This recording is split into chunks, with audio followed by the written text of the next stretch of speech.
Well, good afternoon, everybody, and welcome along to another day of lockdown. I hope that you're all doing well. We're now on the verge of Easter. And so, as I understand, there's roadblocks out in force around the country, stopping people going to their holiday homes for the weekend and all sorts of fun activities like that. So it's an interesting time in the history of New Zealand. And I thought, what better day to end out this sort of period before we head into the Easter weekend than to have a conversation about, perhaps on a more, I don't want to say academic level, that sounds a bit highfalutin, doesn't it? But a conversation on a more intellectual level about some of the bigger questions, some of the interesting ethical implications, the governmental questions, perhaps even the history of, or the sort of the prognosis going forward. How will this impact the world after COVID-19? There's some pretty big questions we're probably not even really thinking too much about at the moment. But to help me do that, to have that conversation with me here today, I have a special guest. His name is Peter Holmes. Peter, welcome. Great to have you with us. Thank you. Great to be there back in New Zealand, even though I can't be there in body. Now, this is quite funny times, isn't it? Intriguing times, really. Before we get into the meat and potatoes of what we want to talk about today, let's just start with a brief introduction from yourself. Tell us just in a couple of sentences about who you are and what you do and what your background is. I'm okay. In a brief sentence. I began life as an evangelical, have very brief foray a couple of years into Pentecostalism, was a Lutheran for 13 years, which included being a Lutheran minister, ordained, and then became a Catholic and have been a Catholic now for 20 years, and teach in the University of Notre Dame. I teach scripture and marriage and sexuality there. And my main claim to fame is that I'm a guest lecturer at Hearts of Flame in New Zealand. So. Which is where we first met, right? Wasn't it? Indeed. In fact, we shared a cabin, I believe. Yeah, we did. Yeah, that sounds a bit weirder than it actually should. Pete, sorry, I'm just going to put on my earbuds. Should have done this before. And do a little bit of technical trickery here with the sound so that everyone's not getting blasted twice with you. While we're doing that, just talk to the person beside you. Right, there we go. Right, now we're back. Now, I want to tell a story about the first time we met in just a second, but before we do that, let's clear things up straight away, because potentially whenever you have this kind of discussion, what happens is people think that, because we're going to talk a bit about Orwell and some of the potential ramifications of all of this at a bigger level, straight away people start to go to the assumption, are you guys a bunch of conspiracy theorists? Are you saying COVID's not real? Are you saying we shouldn't be home? Neither of us think that, right? We're both in that same camp on that one, eh? No, absolutely. It's definitely a deadly danger. It's definitely a very serious threat, and it's definitely something which we're both compliant with the necessary precautions to make sure that we don't unwittingly spread this to other people. We're absolutely on board with that.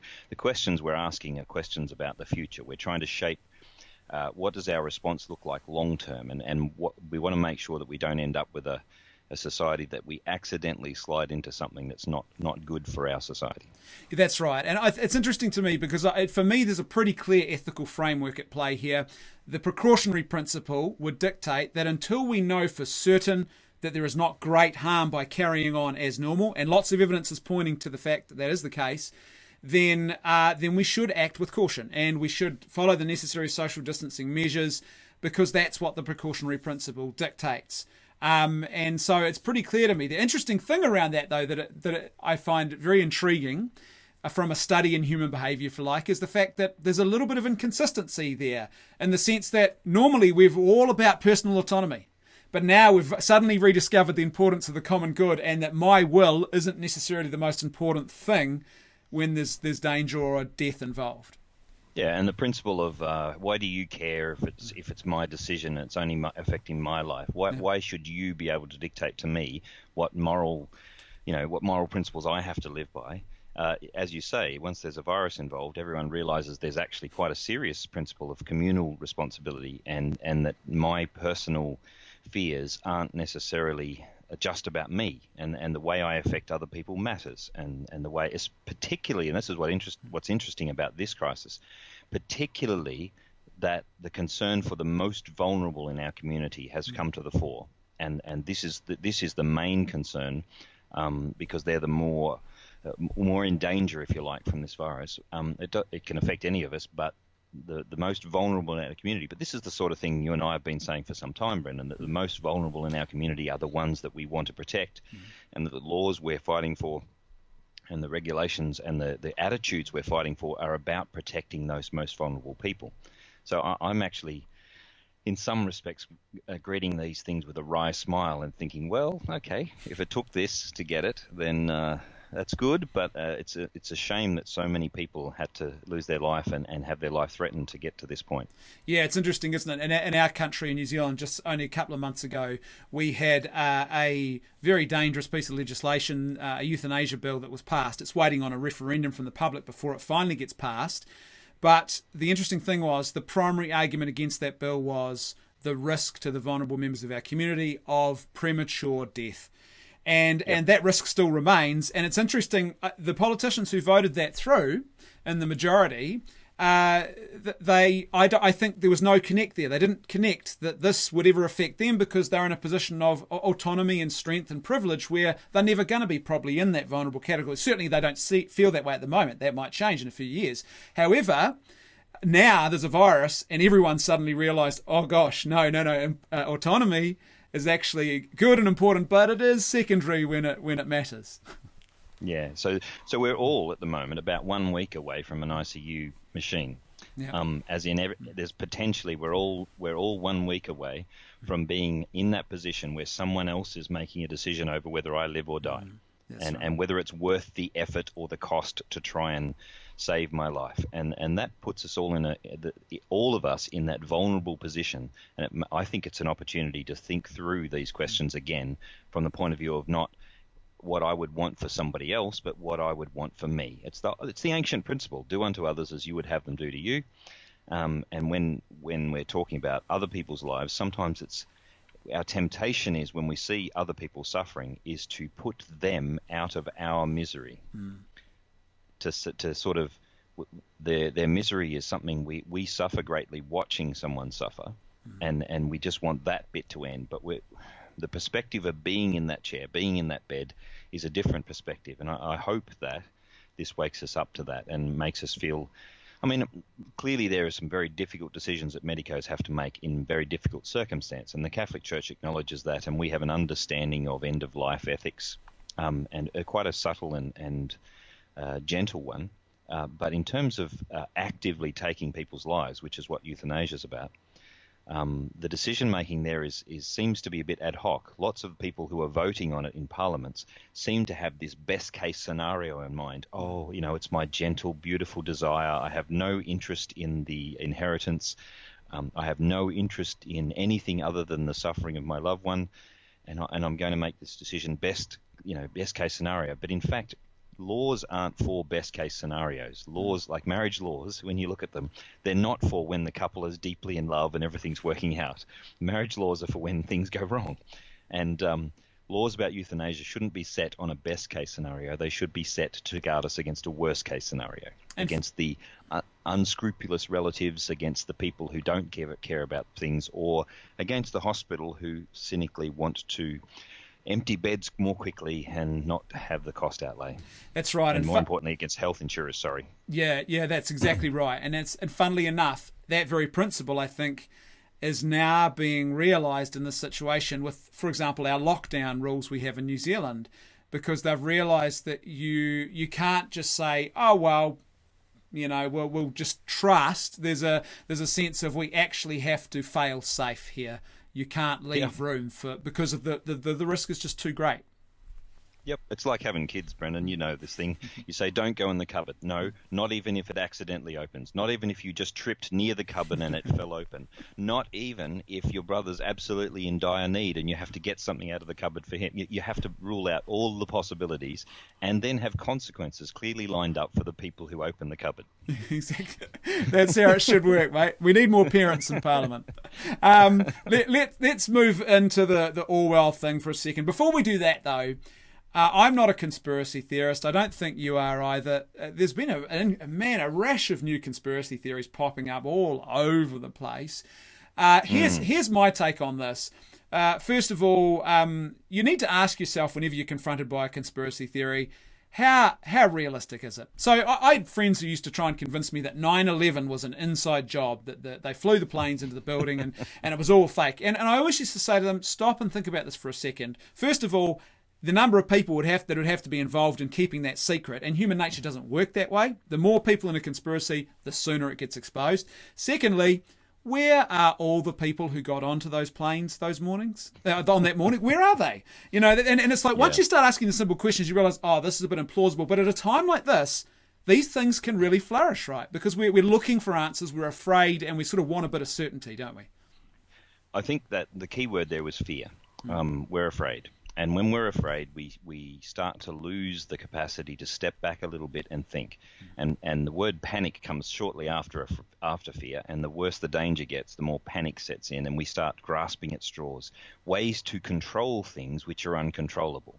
We look for little handles on things so that when the entire world seems to be in chaos, because I've been watching the stats all over the world, and it's a very different story in the US to New Zealand and Australia and Italy, and you're getting a very different story. And to understand the way different countries are reacting to the virus and whether it's a good idea or not, you kind of have to get quite a complex analysis of different political structures and population densities and all sorts of things like that. And it's much easier to just come up with a theory that one shot explains everything. It's all a conspiracy, or it's all just a flu. And that means I don't have to think about it anymore, and I don't have to worry myself about the complexity of it. And it's a dangerous attitude, no matter how we apply this, by the way. If you apply it to politics, it's the same. If you vote on one issue and that's everything else doesn't matter, then you're in danger of creating a government that only cares enough to, feed you a bone in that issue and then walk away. Yeah, it's quite a dangerous thing to not think deeply about these matters. And I think it's interesting too, as I look at the situation, there is already a ton of conspiracy here in the sense that China clearly have not told the truth. There's so much already there. You don't need to add more to that. It's pretty clear.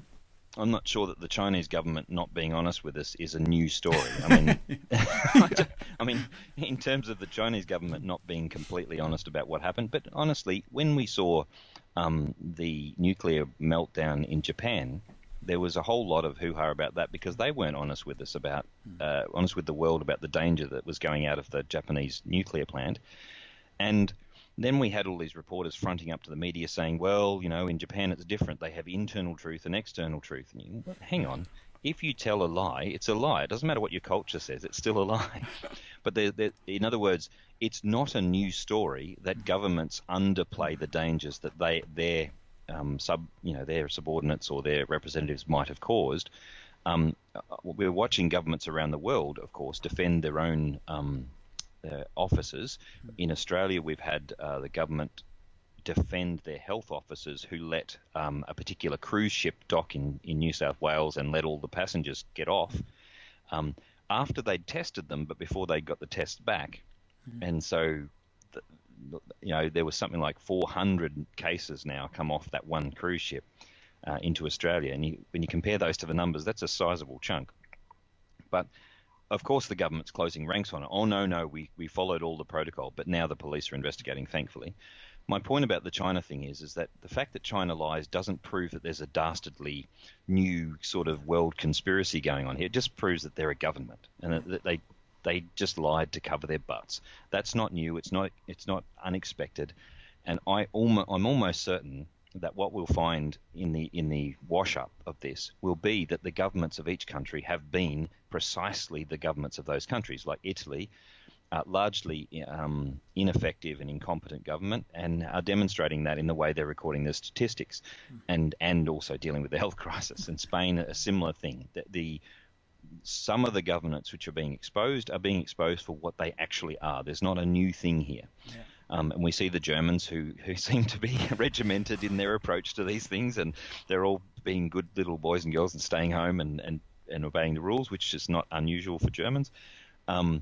What I'm intrigued about is watching how the different national personality types coming out in statistics. in this age where everyone's trying to convince us that Europe is this one unified thing, and one word we haven't heard in this whole thing is United Nations. We're not hearing from them at all because, frankly, useless. But the World Health Organization is providing some kind of unified, response, but it's not. It's more about information sharing and that sort of thing. But mostly individual sovereign nations are handling this in their own way, which is precisely, subsidiarity and all that. Local areas should handle local concerns, and they seem to have, if you like, by default, dropped back to this local concern and local area. Now that, I think, is a positive on the subsidiarity end of things.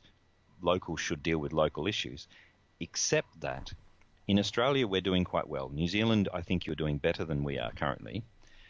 But what does that mean for our neighbours like Papua New Guinea and Indonesia and Malaysia and Philippines, who have nothing like the privilege I have? I am able to isolate. Now, it's a pain. I have 10 people in a 4-bedroom house. It's not the ideal world, but it's a privilege. I mean, I have a house. There's people in the Philippines and Indonesia, and they are in poverty and they can't isolate. They can't lock down. When it goes through those communities, it will be devastating. And they don't have like the same wealth to go to ICU as we do if we're in danger. It's going to be awful.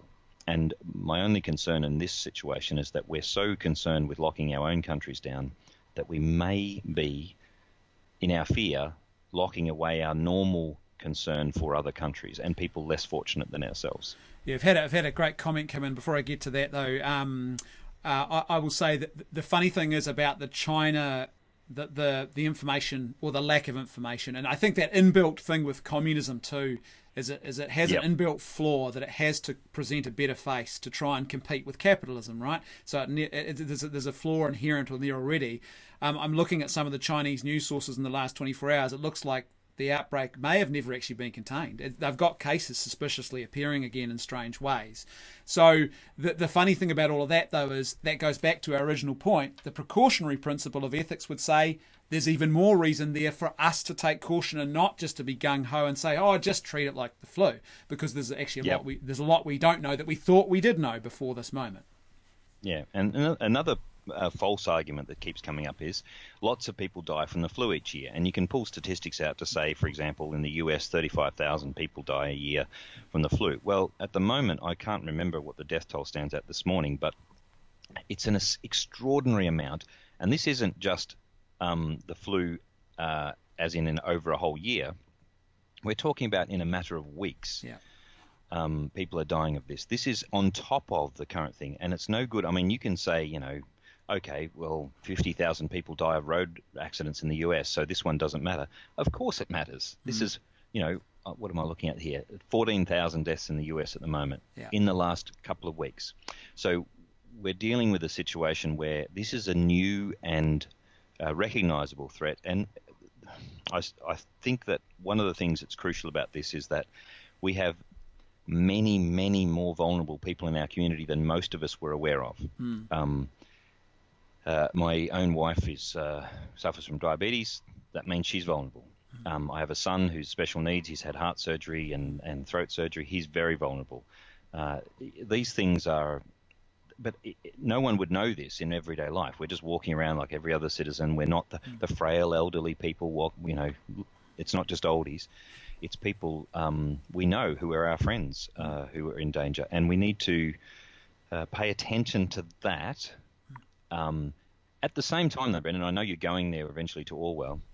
We need to pay a close attention to the creep of laws and the kinds of powers that are being taken on board by government. There are legitimate uses of government, such as restrictions that you guys are actually, I think, doing better than us in New Zealand. Well, that's not surprising. You do a lot of things better than us. But in terms of just you're fairly stoic, and I don't know. In Australia, that people tend to not care about the police, and they're very anti the police. Yeah. And we asked Australians to be sensible, and the next weekend they all showed up at Bondi Beach. Yeah, and, I saw the photos. All the beaches, and they don't care. And then the next week they closed Bondi, so they all went to Manly Beach. It was just insane. And their attitude is, oh well, only a certain percentage of the population will get this. I'm fine. Inherently selfish. So the government's cracked down, but what I'm watching much more closely than the activities of the police today is the emergency acts being passed by Parliament. Yes. To implement new emergency powers. Well, Now, let's talk about that. Because we did say we're going to talk about Orwell, so let's do that. Before I do that, I just want to say, add one comment to the discussion here. Father Mervyn Duffy from New Zealand has said, organisations which have trouble organising simple events are unlikely to be able to organise vast conspiracies. And that's a great point, because I know a lot of people say, oh, the Catholic Church they got some supercomputer and they're spying on everyone. I'm like, look, if you've ever been on a Catholic parish, council or committee, you'll know how absurd that is. Yeah. I mean, so half of them still don't know what Facebook is, So well, the other thing is that the word organised religion is an oxymoron for starters. But in terms of, I've never met a religion that's organised. But the other fact is that the Napoleon quote, when Napoleon said apparently to an archbishop, well, I'm going to destroy your church, and then the archbishop said back to him, well, not even we've managed to do that. Mostly the church has been in a self-destruction mode for 2,000 years, and only the grace of God has kept it going. In terms of another thing Napoleon said is worth remembering in this case. He said, never ascribe to malice what can be adequately described by incompetence. In other words, you don't need to find a big conspiracy theory to show why everything's fallen apart. Yeah. Pretty much that can be described by our incompetence, our laziness, or our lack of good reaction to things, like the Chinese government's tendency to cover up. And to be honest, let's be fair, the current American government's seeming inconsistency in their response to these things as well. So it's not just communism. There's if you like, the worst of capitalism as well is also coming back at this. Yeah. So and go on. You were going. We'll talk about that in a minute, actually, because I want to talk about the media reaction too. But let's talk about Orwell. The first time I met you, we were both speaking together at an event, the Hearts Flame Catholic Summer School here in New Zealand, and we were both picked up from the airport. In fact, I think at the same time in the van. And I remember you were wearing a shirt that said, was it "Make Orwell Fiction Again"? Is it something like that? That's correct. Yeah. Yes, I still have that shirt. Yeah. No, I love that shirt, and there's plenty of memes like that floating around. So, what do you think? Because I think here's my reading of Orwell. As someone who has read and very recently reread actually 1984 again, that he would say there is an appropriate use of government, that not everything the government does is Orwellian. The sense of Orwellian is when the government gets into excess. And my sense is that he'd want to say here, yes, there's an appropriate use of government authority, but we do need to be careful, because you've got fear, power, and human self-interest that can very easily come together in the wrong way here. I think 1984 is probably a very good example of this, although Animal Farm has its own lesson. It's a bit more subtle of an analogy. But 1984, the problem in 1984 is not so much that the government controls movement, because they actually are able to move around in the world described in the novel 1984. What they're not allowed to do is think outside the party lines. They're not allowed to question. They're not allowed to bring the party's ideas into question. If the party says this has been true and has always been true, then they must actually adhere to that. And even if there's a slightest hint that they are not 100% in line with the party, then they are to be trashed. Now, I think the most Orwellian thing about our world right now is not so much the government, but Twitter. If you happen to say, for example, like J.K. Rowling, who is no friend of the church or of conservative governments or anything like that, came out and suggested that a woman is a woman by her biology. In fact, she didn't even say that. She just said someone shouldn't be sacked for saying that. And she's been absolutely howled down and shut down. They've attempted to remove her public platform and take away her riches because of this. Now, that's Orwellian. If you're thought policing someone in this situation, what would worry me about it being Orwellian is if you are unable to call the government into question. At this point, the government is right in taking proper precautions in a time of crisis, but if it becomes illegal, or we are punished in some way behind the scenes for questioning the government's actions, for calling their policies into question, for drawing drawing out actually quite good arguments about I'm having constant arguments with some friends of mine about what's the best way a government can respond to this, and they have the view that we should be more relaxed and like Sweden perhaps, and just let people go into cafes. And I have the view that the current shutdown is a necessary evil for a reasonable time, a month or so, a couple of months. But even while we're debating that, the fact that we're free to debate that means that we're not in an Orwellian society. The fact that we can talk about it and vigorously criticise the government. I watched a press report this morning of my own state premier answering questions about one of her own ministers who defied the shutdown and visited somebody up the coast and came back. He's up for a $1,000 fine, and all of the press was howling for him. Look, you said everyone gets a fine. He did the thing. He gets the fine. And basically, she's not going to do it. But the point is that the press were free to howl at her and hold her to account, and to say these. If you're going to say this, then you have to be accountable. That's a really good thing. That's a healthy sign. If we're able to have this discussion, Brendan, if we're able to call each other idiots about conspiracy theories, if we're able to come at each other and say, I think you're wrong about this, and here's a different way of doing it. I personally think that there is a good and sensible way to go about this, but I think it's much more important that you and I are free to do what we need to do in terms of being human beings who are still voters, who are still intelligent agents, and inform ourselves, argue, even be stupid. Yeah. I would defend the right of my least intelligent debaters and say you have the right to be absolutely as stupid as you like, provided the government still has the right to stop you being stupid in a way that harms the rest of us. Yeah, it's interesting too. I think the other thing that I would call Orwellian is the rise of the false dichotomy now, and sort of this tribalism where it's all very binary thinking. It's black and white. You know, you're either with me or you're against me. That's very dangerous, because a person can be, like you and I, pro the social distancing measures and an appropriate use of authority for those reasons, but also saying, hey, there are other things to consider as well. It's not one or other, and I think there's a real danger in that actually stops us questioning, because people think, well, I can't question what I think my government is getting wrong, even though I think lots of other things they're doing right, so I just won't say anything about what I think they're getting wrong. That's very dangerous for a government not to be challenged publicly.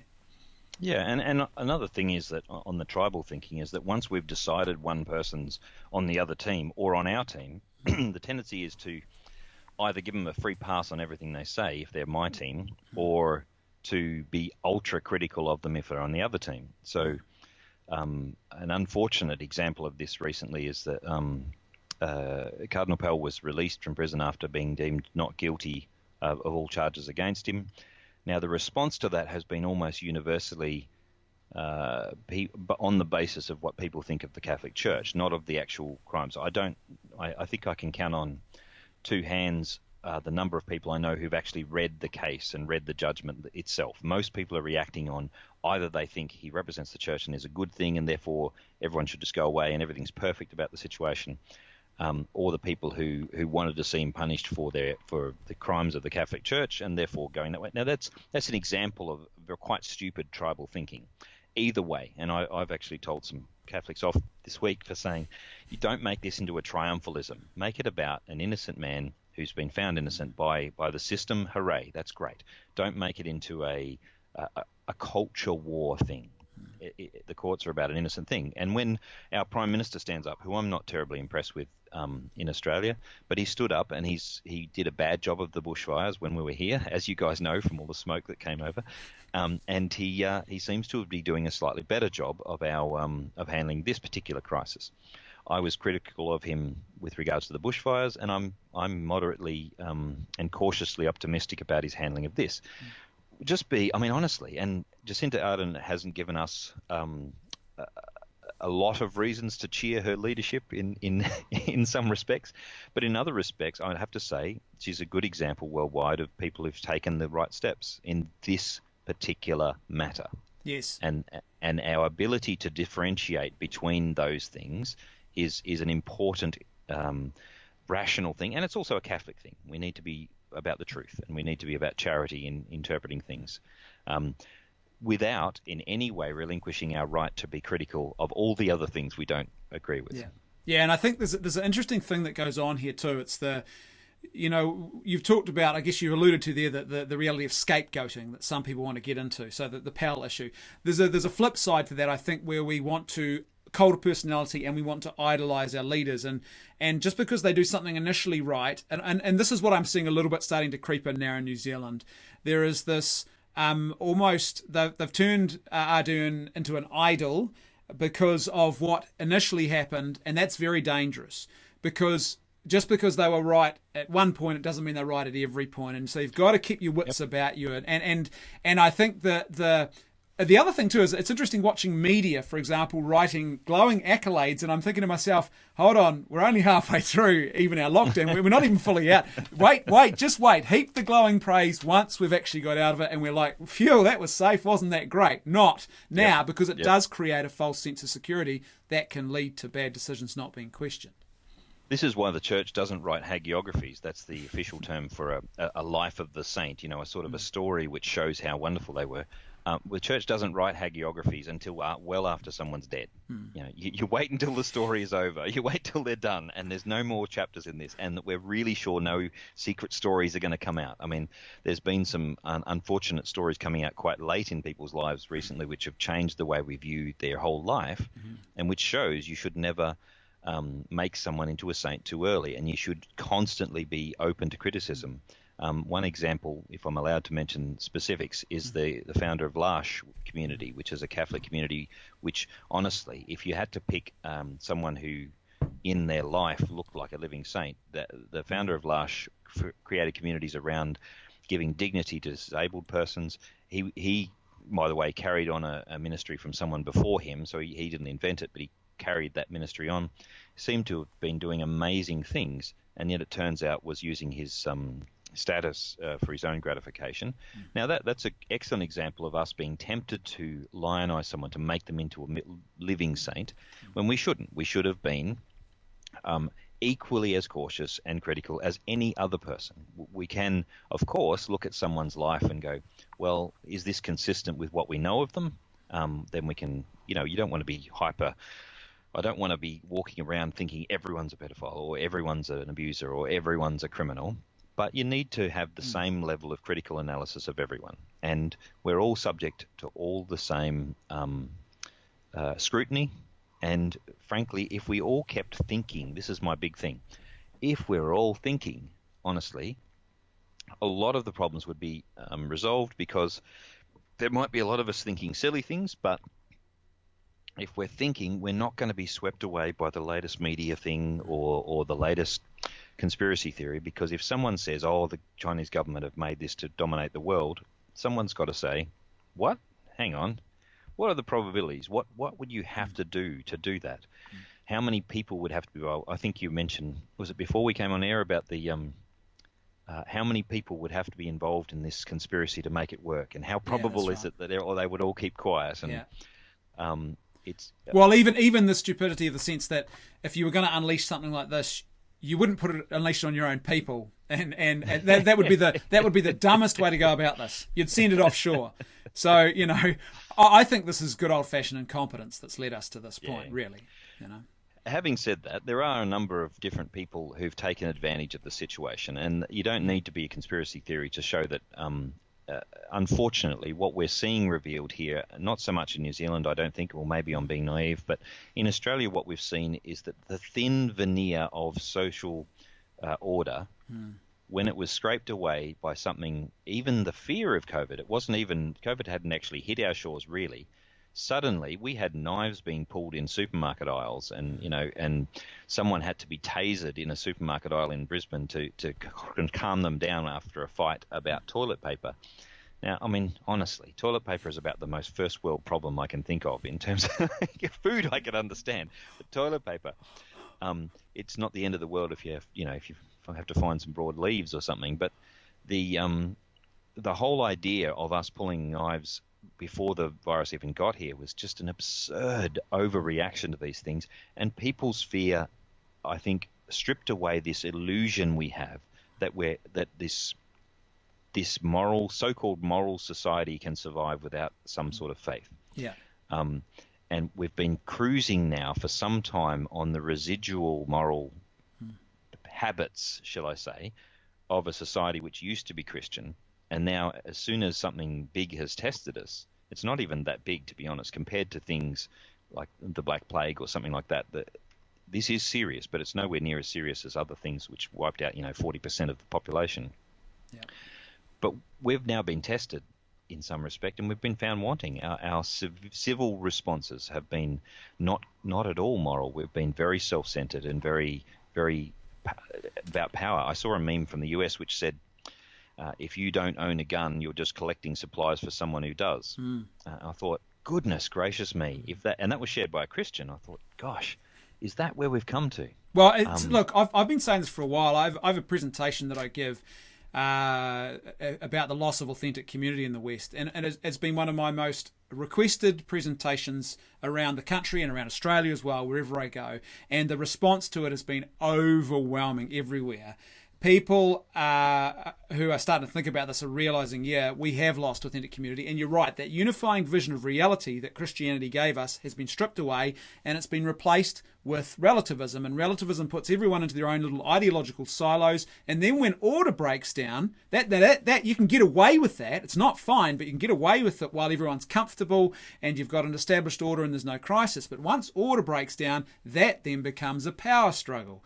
And I think that what concerns me is not so much here and now, but as the economic implications start to roll in, as the bigger global picture for the next 18 months, I think we're going to experience in the West that loss of community we've been suffering under for several decades is going to manifest itself in ways that are going to be very uncomfortable for us.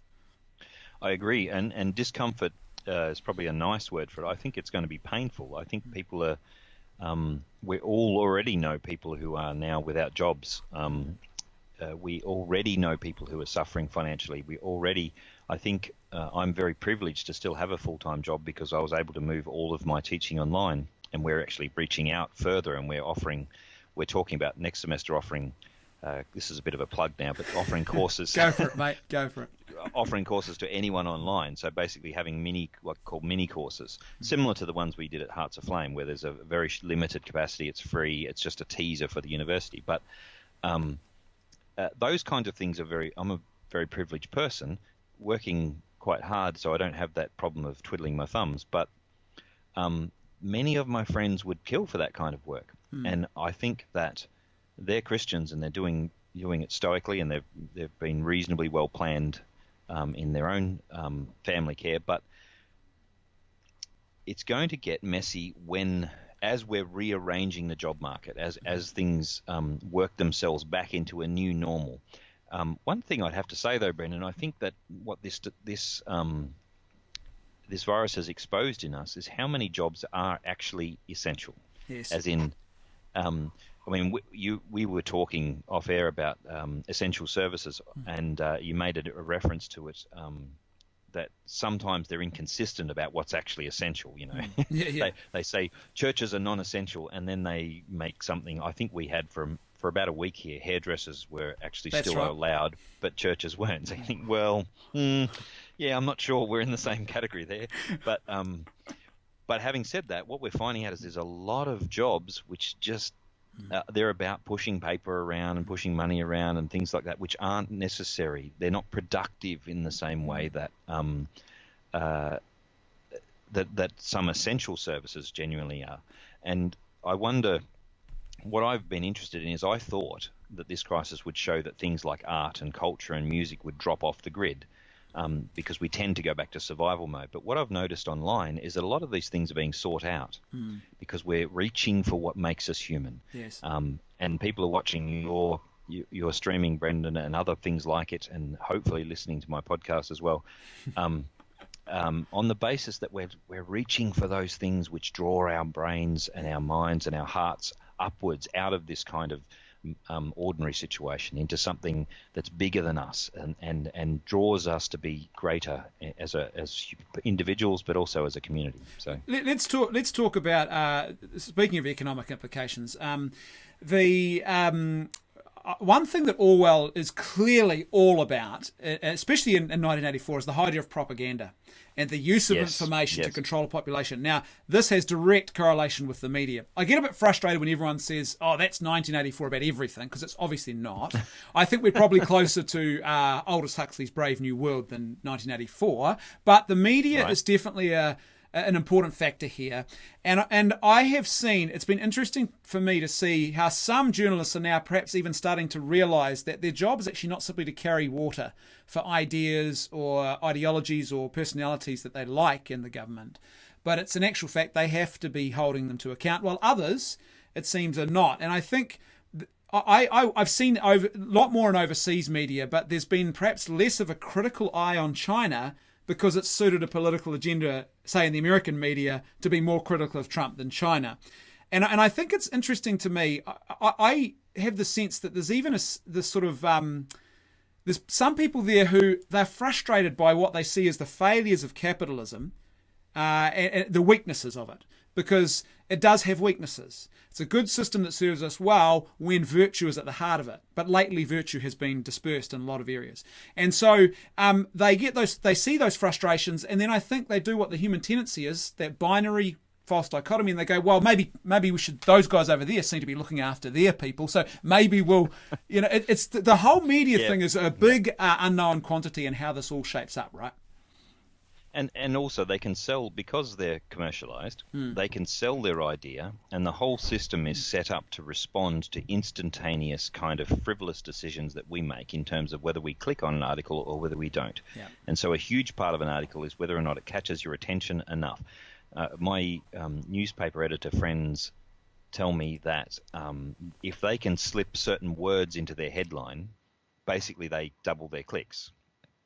And so they're constantly looking for that kind of hello. They're constantly looking for that kind of ability to catch our attention. And so the tendency is to be tempted towards things that are going to be sensational, because I'm much more interested in terms of just my pure instincts, psychological instincts, when I see disaster or danger, or this will change your life, that kind of phrase. Unless I have time, I'm not going to click on something that says this will melt your heart, or this is a good news story, or something like. If I've got time to sit down and look at that, I will, or if I feel a particular need for it. But I will respond to disaster and watch out, or new warning, or something like that. And so they sell on that basis. And frankly, Americans are pretty bored with picking on China, because China's way over there, and and sure, they're the big bad guy, but right now I'm worried about now and my job. And so what the president says, and in Australia what the prime minister says, is pressing to me, because it might be because literally the prime minister has come out and changed the budget every time he's talked in Australia. So job seekers are going to get this, and we're going to do this with people who are out of work. Every time it happens, you're finding out literally what's going to be in the paycheck next week. So that's a pressing concern, and that's an interest. And the criticism of his response, as you say, is much stronger than criticism of perhaps the Chinese government or the Italian government, whose decisions are affecting millions of lives. We are much more focused on what matters to me and what's going to be a disaster for me than we are on anything else. But we're susceptible to the easy answers, as I said before. If we're not going to sit down and think, then what we're going to be doing is led by the nose by whoever tells us what to think. Yeah. It's just easier, and this is perhaps something to raise at this point. Tracy Rowland is an excellent theologian who works at Notre Dame, and she's written a book on culture called Culture and the Thomist Tradition, and one of her chapters is on the cult of the expert, and this is the bit that is worrying me right now. The cult of the expert puts an expert out there as if they're the high priest of scientism. Yes. Yeah. So we're all trusting in science, and science is going to get us out of this. That grand old heretic Martin Luther once said that a God is anything you look to for all good things and run to in times of trouble. We've been looking to science to give us all the new gadgets and all the new things, and what makes me happy, getting the new iPhone or getting the new gadget or the new camera or whatever it is. And where are we running in time of trouble? Everyone's looking for the guy in the lab coat to stand up and tell us, we're going to save you. We're going to save you. We've got all the things coming. Let's talk about that, because scientism is something I had on my list of things here to discuss, and so I'm glad you've segued into this, because there's a funny thing going on here, in the sense that Francis Bacon's whole maxim, knowledge is power. It's this idea that we will free ourselves from the constraints of the natural world. The more we know, the greater our powers become over nature. Now, there's a certain truth to that. That gives us vaccines. Great. We free ourselves from the constraints of an awful early death. But then, as I said the other day on one of my live streams, it also gives us this thing, which we often now find ourselves enslaved to, as opposed to being free. Now, here's the interesting thing about all of this, that the reality is that there's a mix of good and bad in this, in the sense that the technology that gave us air travel and massive open borders on a scale that we never had before is the very technology that allowed this thing to spread out so fast and do so much devastation. Our scientists, who not only were they not able to predict this, but even a lot of the experts now were just only a couple of weeks ago saying, it's okay, it's not that big a deal, because their failure was that it's not that they were inherently bad, it's just that the data they were working with was not complete. They don't and can't know everything at any one time, right? Yeah. I mean, I'm a pessimist, so I have a joke with a friend of mine. He's always slightly disappointed with the world, and I'm always slightly delighted with it, and I smile a lot. And I think it's because I'm a pessimist and I'm constantly surprised when everything doesn't go to poo. Whereas he's an optimist and is constantly disappointed that things don't work out in the best possible way. But because I'm a pessimist, I saw as soon as the Chinese news came out, I was preparing my family to deal with this very precise situation. But then again, I have to admit that I've done that once or twice before in an unnecessary way. So in other words, I've prepared myself for the possibility of something without it becoming an eventuality. So I'm not saying I'm an all-wise prophet on this, but it just so happens that those of us who are pessimists could look at this and go, this is actually quite serious. We should take reasonable and rational precautions. And I think, Brendan, one of the conversations you and I had, I think the second conversation we had, was I asked you how would you survive a lockdown. And we talked about your property setup and the different ways that you would survive if all the supply chains suddenly shut down. This is the kind of thinking that I think most rational people should have, not as survivalist nuts, and don't go building a bomb shelter and wear a tinfoil hat or anything like that. I'm talking about just honestly, we place so much unthinking trust in almost every device that we've got. I mean, the iPhone gets me from place to place. If I didn't know in my own head how to get to my friend's house and my iPhone died, would I just be lost in Sydney? Would there just be? So in other words, we need to still have it's fine to rely on devices to make things easier, so long as we still have the capacity to go without them. The scientists can give us information and they can help us analyze information.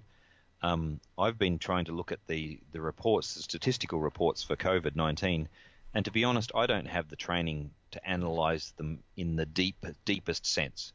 But what I can do is read a number of different analysts and sort of compile an understanding of them, and try and engage with them intelligently. Now, when we do that, I think they actually have to their usefulness is at its peak when they can help decipher the data for us and help us understand why we should be in lockdown. So what I don't like about the current government is they're just telling us lockdown. Yes. And when you go looking for these stats, when you go looking for the data, it's very difficult to find. Yeah. And they are relying on one expert who's just said this, shut down. Okay, look, I happen to agree with that particular call, but where's your data? Who's giving you the advice? Which scientists are we talking about here?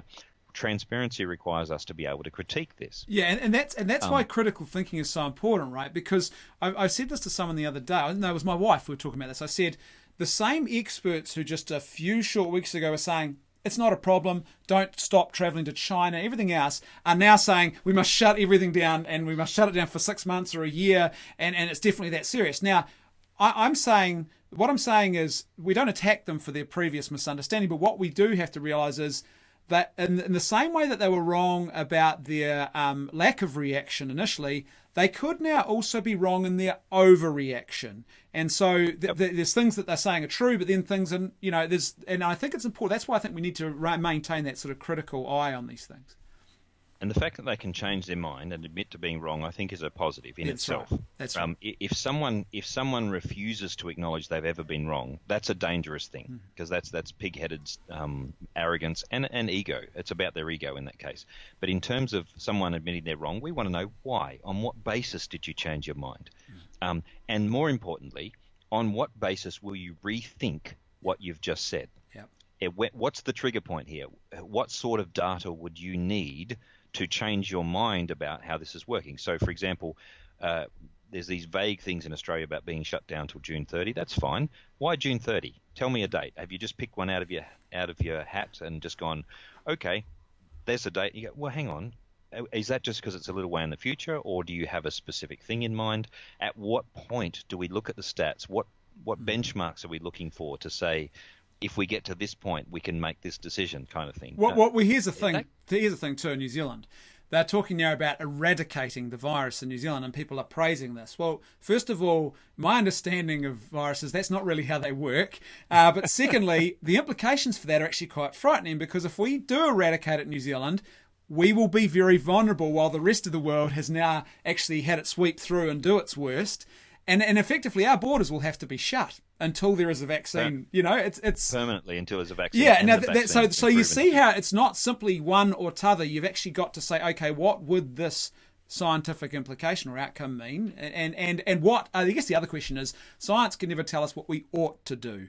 And that becomes important with medical ethics. If so many people are going to die and we need the ventilators, everyone over 65, I'm sorry, you don't get a ventilator. And that would be horrific and unethical. But that's how you can end up if you don't use anything other than scientism as sort of your benchmark. And it reveals, practically speaking, what is actually our ethical basis. If we do that sort of decision making, we say over 65 don't get it, instead of they're the most vulnerable, they should get it. Then we reveal that we value life on the basis of either its usefulness or its potential, or there's some kind of bizarre ethic going on. And I think that's the reality. Most people think that way these days, even if we don't. Our laws aren't based on it, which is a bad thing. I'm not saying it's a good thing. It's a bad thing. In terms of the other factor with the viruses, you made a good point. Sorry, the vaccines. You made a good point there. There's 3 or 4 labs around the world claiming to have made breakthroughs, and they're into human testing now. What I'm concerned about is that, understandably, governments are pushing quite hard for this testing to be sped up, which is completely fine. And provided all we're shortcutting is the bureaucratic red tape, I'm okay with that.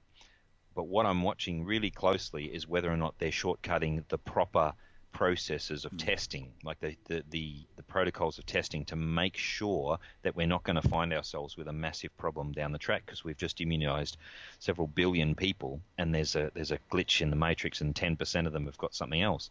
One of the problems with that is that actually an Australian lab have created an entirely new way of making vaccines, and they're testing it on this particular thing. So there's a new approach to using the protein of the virus itself to creating the vaccine. Now, that's a very exciting thing, but usually when you invent not just a new vaccine but a new method, it would take about double the time to test it in terms of testing out its capacity and the dangers of it. Is there any unexpected side effects, that kind of thing? But it's being rushed through in the same way as everything else is being rushed through. We just need to hold the experts to account. And I think that the fact that I can read this data and read these studies and take a good look at them, and I'm reasonably hopeful about this not being a perpetual problem because of the progress they're making. The fact that we can still hold them to account, I can still see the data, seems to suggest that we're not yet in an Orwellian situation, that the viruses that they're testing seem to stand up to medical logic. And my medical friends are telling me, no, so far it seems like they're following all the proper protocols. Keep an eye on this and this. So keep an eye on their testing protocols, whether they're being fudged or all that kind of thing. Well, this is where trust is so important again, right? Because if you lose that, if you end up with the Orwellian state, and the lack of trust, then when you do find an actual legitimate breakthrough and you say, right, line up everyone for your nasal ingestion of a particular vaccine that's going to protect you, people go, 40-50% of the people go, no, I don't trust them now because they haven't been transparent about X, Y, and Z, then all of a sudden you've now got a problem and a prolonged crisis because of that lack of trust. Yep. So you realise how virtue is so fundamental, not even in the worst of times, but even at the best times, but also at the worst of times. It becomes even more essential, you know?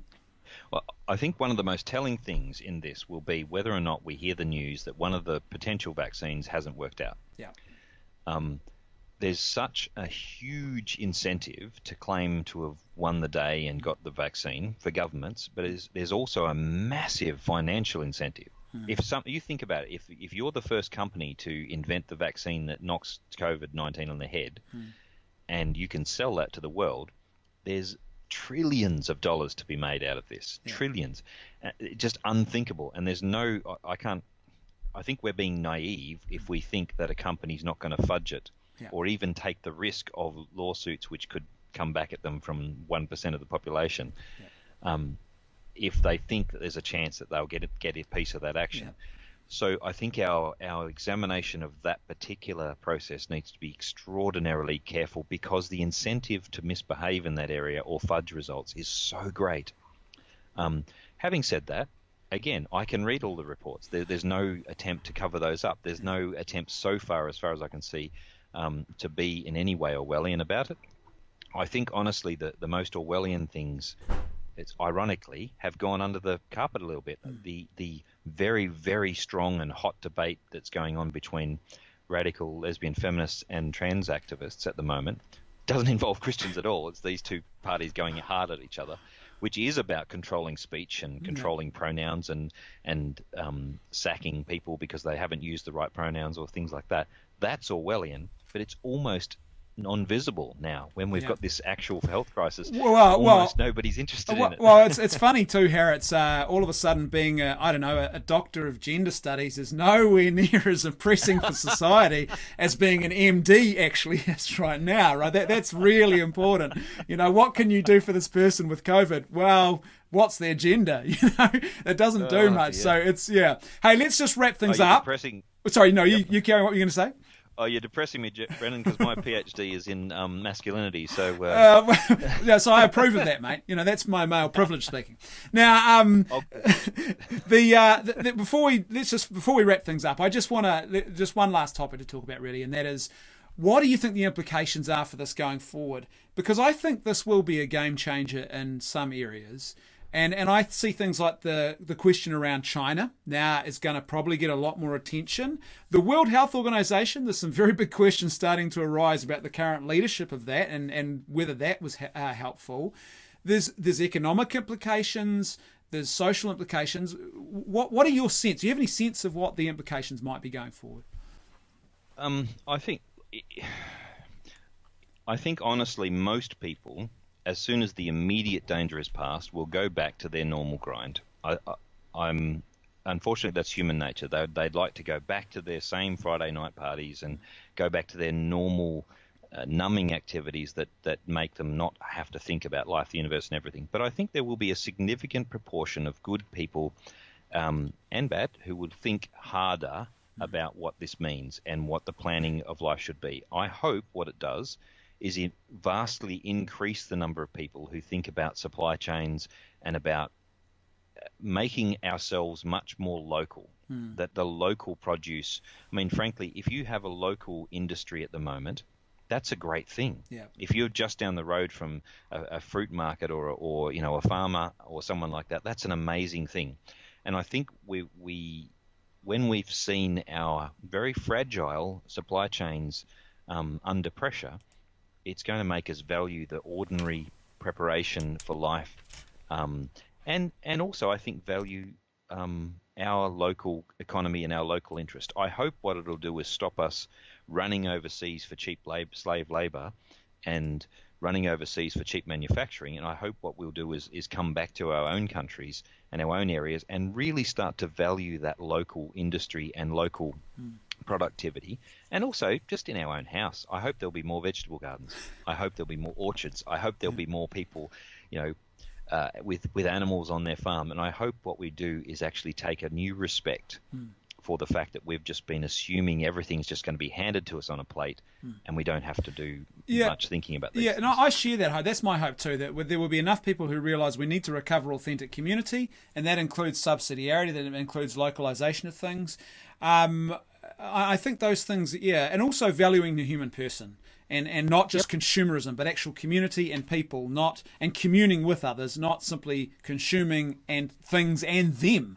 And I think that's key. The one concern I have, I guess, is that this will be like a 9/11 moment where you end up with people saying, well, what we need to do now is we need to have more phone-based tracking of people's movements and apps that will alert us if anyone's got a disease near us and all those kind of things that in a state of fear people go, that's right, it'll protect me. But in actual fact, it ends up doing exactly what China's doing, ironically, Yeah. I agree. And the last thing I would say to this is I hope that this helps people reflect on what really matters. Family, friends, but most importantly, we're faced with our own mortality. And that means that's something that's real every day, but now we've had to think about it. And I hope that what that does is make people reevaluate their jobs, their life, their relationships, and look at them in light of their own mortality and what's the meaning in my life? Where does this take me? And for me, it's focused me much more strongly on my faith and my family, and I think that's a good thing. Yeah. And I hope that many others do the same. Now, I'm not saying that the only rational course, I think the only rational course is to be Catholic because I am Catholic, but I'm saying that I hope that many people connect with and re-examine their faith in the light of the suffering of the world and ask those really hard questions like, why is there suffering in the world? Why am I going to die? What's the point? Why do I have relationships at all? Is it just for self-gratification, or is there something that I can be self-giving in?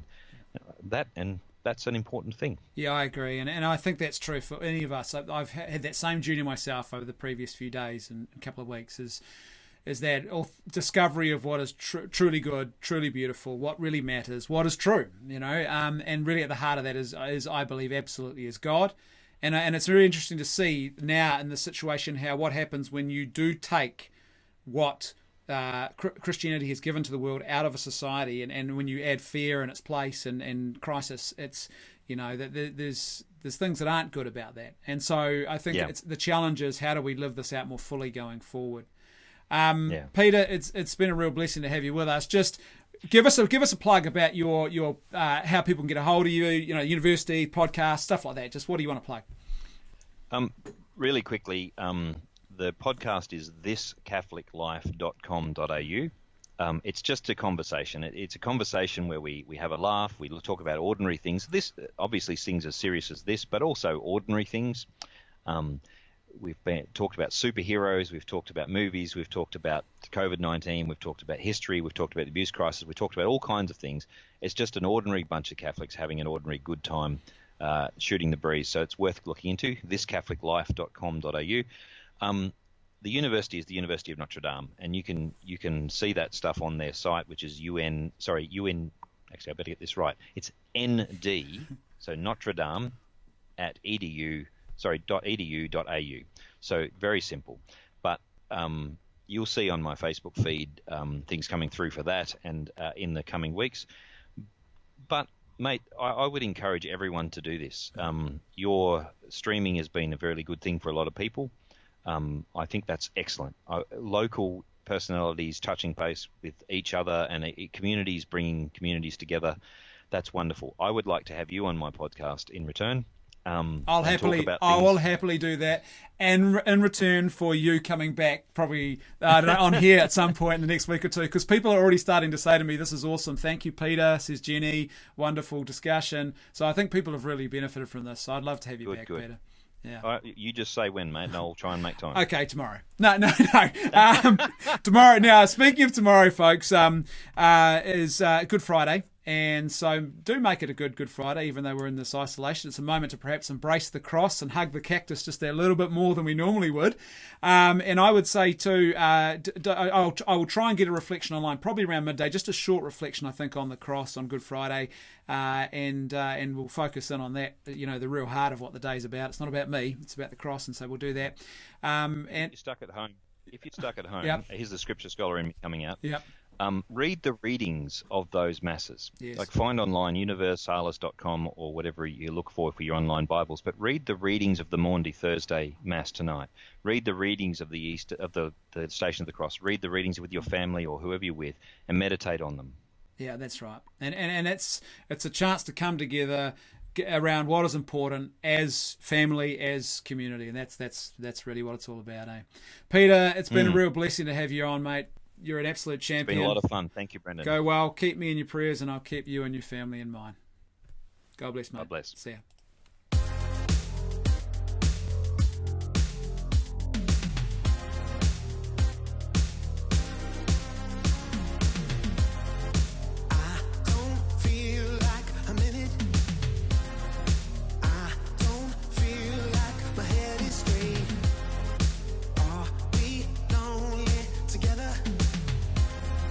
Talking